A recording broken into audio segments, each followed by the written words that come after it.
Hello and welcome to step 13. Step 13 is pretty quick. So once again, I have redone the fuel tanks. I added a few extra details. Basically what I did was I strengthened this top step so that it would print out much better and still take the photo etch. I have not taken any of the photo etch out of a different kit to test it yet, but I will be doing that. It measures out correct as it sits right now, but it's always good to test. The only piece that needs to be made in this step is to fold piece MC17, which will, I'll flip this over or around. So this is the piece that we added in step 12, and this goes on to step 13 underneath here. And then you add the fuel tanks onto the container, or onto the holder, so pretty much there. And then this slides in from the side pretty much like so.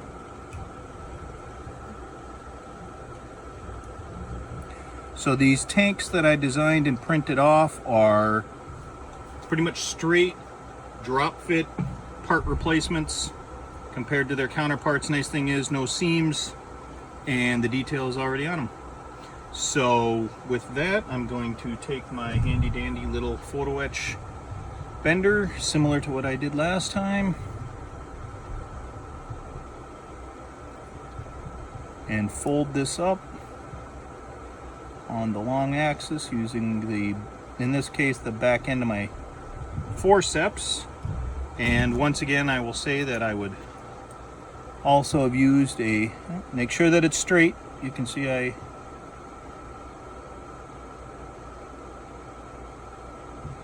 add that off a little bit. Anyways, I'd use a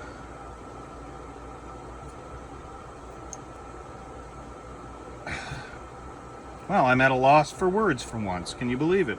Use a razor blade. But anyways, that gets that nice 90 degrees. Now that I've got that, then I look for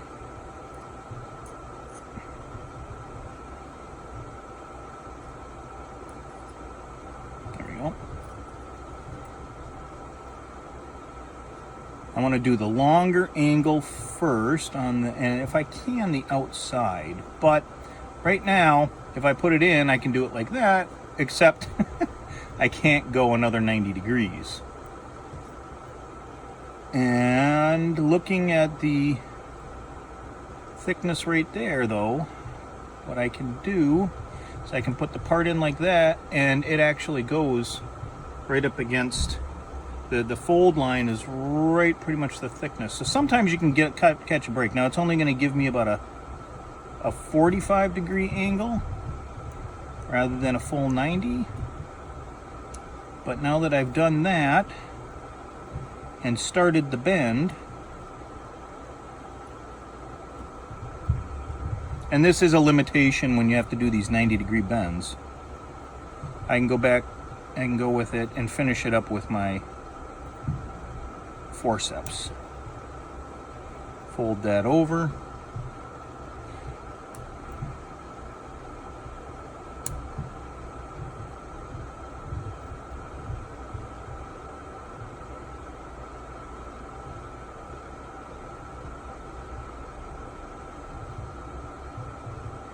And again, voila, which is French for, and then I found out. And again, I leave it up to you guys to figure out where that quote came from, but I think it's funny. So once again, I think what I will do is put this in like so, but this time with the main part of the photo etch on the outside, and tighten it down and fold it over at least as much as I can, like so. Take it out and then finish up the fold with my forceps. It's not a perfect system and it does leave room for error. However, it does also allow me to do the two separate folds and keep it done. The photo etch itself is not too rigid, and honestly I don't think that this is a super duper important piece as far as making sure that everything is 90 degrees and angled. It just doesn't seem that important. It does seem important that the part gets put on correctly though. So I'm going to once again go with my tire glue, as it's called, or as I call it, my black super glue, because it's black colored super glue, but it's got a little bit of carbon and rubber toughened material in it for whatever that's worth. I don't know, but this is what I'm putting it on. So right there, and on this side of the, see how it is a little bit thicker, so it holds it on, which I find much more useful. And then placing it similar to the other side, so that in this case that puts it up pretty close to straight underneath. When it's square against the frame piece and just underneath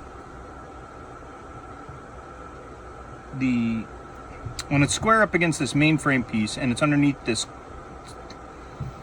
fender bar is what I'm going to call it.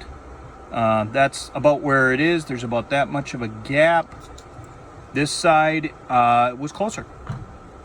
So they're not perfectly even height-wise as far as where they'll fit underneath these, but that's where I'm going to go with it. And that's all that's involved in step 13. See you for step 14.